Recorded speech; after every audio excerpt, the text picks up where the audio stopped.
So just a few more words on substitutes, since I know we're all stuck at home lately, and very often we're working with what we happen to have on hand. Not all of you may have these exact products. So let's talk about briefly what each of them is, and based on that, what would work well in their place. So Smith & Cross is an ultra-traditional, rich, heavy, pot-distilled Jamaican rum. Now, if you can get your hands on this exact brand, it really is the best choice for this drink. It's the perfect balance of proof and flavor and value. Honestly, it's an extraordinary bargain. It's distilled at Hampton Estate in Jamaica, which is one of the two tiny family-owned distilleries that specialize in the most traditional, old-fashioned style of Jamaican rum, which is heavy, and it has a big room-filling aroma of bananas and tropical fruits, but also something earthy and leathery, and really it's just exceptional stuff. This one is aged, but not that long. It's a blend of rums aged between 1.5 and 3 years, so that allows the price to be nice and low. This does have to be an aged rum. So when you're substituting here, nothing clear, please. Must be an aged rum. Should be a Jamaican rum. If you happen to have, let's say, any of the Vellier or Blackadder bottlings of Jamaican rum from Hampton or from Worthy Park with some age on them, these would make very, very beautiful substitutions for a sort of an extraordinary or a reserve Navy strength old-fashioned. We call that the Admiral strength old-fashioned. If you don't happen to have those, there are some lower proof substitutes that will work very well. This is Plantation Haimaka, and this is Dr. Bird from 2 James Spirits in Michigan. Both of these are Jamaican rums.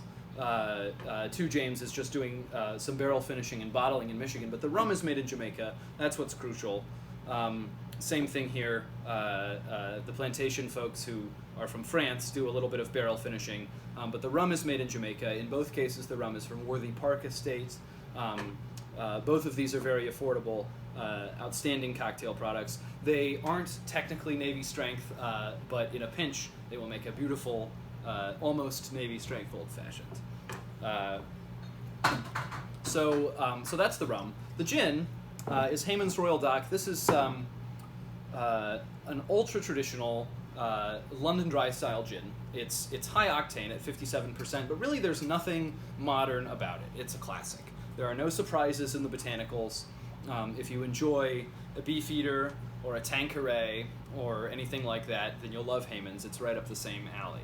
So a good substitute for this would be any gin that is traditional in profile and somewhat overproof. So for instance, in fact, the original Navy strength gin and the gin that this cocktail was designed for in the first place was Plymouth Navy strength gin. Absolutely beautiful substitute, dead on at 57%, a totally traditional English gin, slightly different in profile from the London ones because it's from down on the coast, but very much in the neighborhood.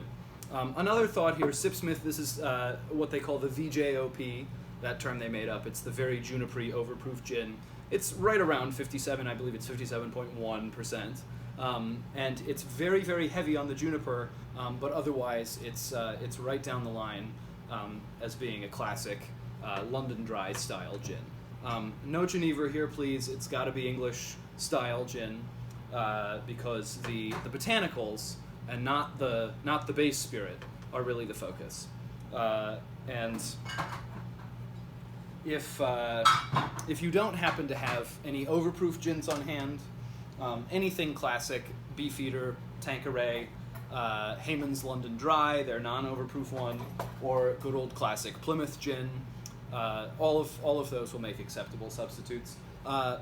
Modern gins, Hendrick's and Tanqueray 10 and that whole family of gins, of which there are a million now, are not an ideal choice in this cocktail. In this specific drink, I would keep it as traditional as possible.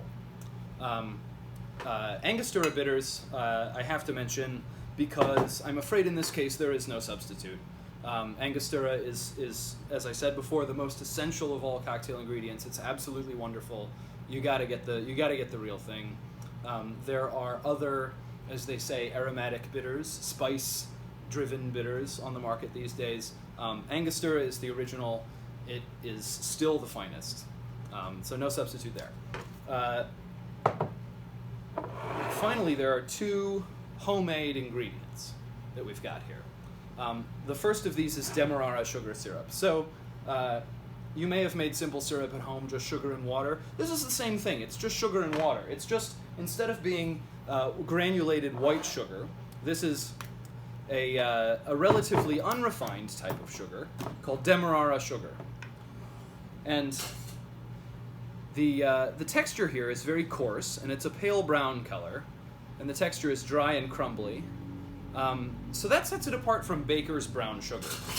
If you have brown sugar at home, that's probably not the same thing as demerara sugar.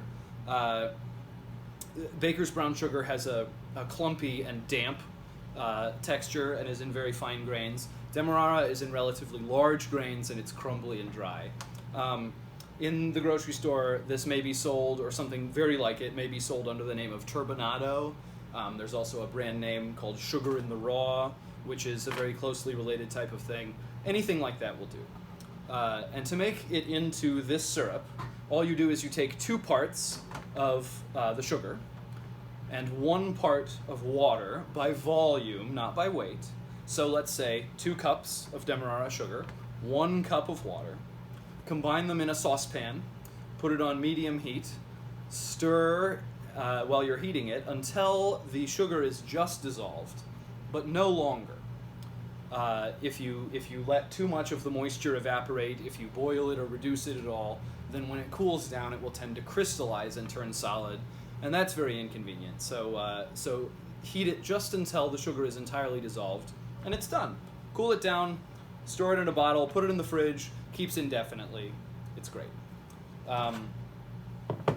Finally, saline solution. This is 15% saline solution by weight this time. So that means it's 15% salt and 85% water.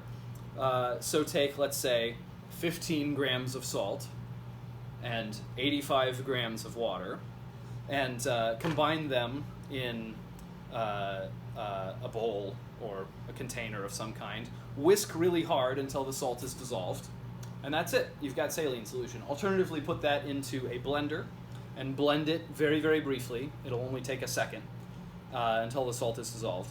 Again, store it in the fridge. Keeps a good long time. That's saline solution. Finally, just a word about ice. We have big, beautiful, large format ice for putting in the glass. If you want to make that at home, you can. Ours is crystal clear. Making crystal clear ice at home is, to be honest with you, maddeningly difficult. But fortunately, the good news is that being crystal clear doesn't really matter for that much. It matters for looks, it's very pretty, but what makes a bigger difference to the quality of your drink is simply that the ice is large. And large ice is very easy to make at home, though it may be a little cloudy. The reason that makes such a big difference is that ice melts on the outside, on the surface. So if you have 1 large ice cube, instead of several, 5 or 6 smaller ice cubes, there is, for the same quantity of ice, for the same weight of ice, there's much less surface. So that this ice cube will melt much more slowly, prolonging the sweet spot during which your cocktail is at its best dilution, so that you have a long time to enjoy it. And with this drink, especially a strong one like this, it's something you'll want to take your time with. It's not something you'll want to put away in just a couple of gulps. So to make large ice at home, take, let's say, a bread pan, something like this, fill it with water, freeze it overnight, it'll take all night, and then the next day, unmold it, let it sit out on the countertop or whatever for 10-15 minutes in order to come up to room temperature a little bit on the outside. That'll make it much easier to cut. Take a knife, a chef's knife, a cheap one, ideally one you don't care too much about because cutting ice is really hard on a knife, and very, very carefully cut yourself a piece of ice that just barely fits inside the glass you want to use, and that's homemade large format ice. As far as the cubes I used in my demonstration earlier, I made those in my own freezer. I used this type of ice tray. I believe the brand is called Tovolo. It's made of silicone. This kind is great. They make 1-inch true cubes, by far my favorite type of home cocktail ice.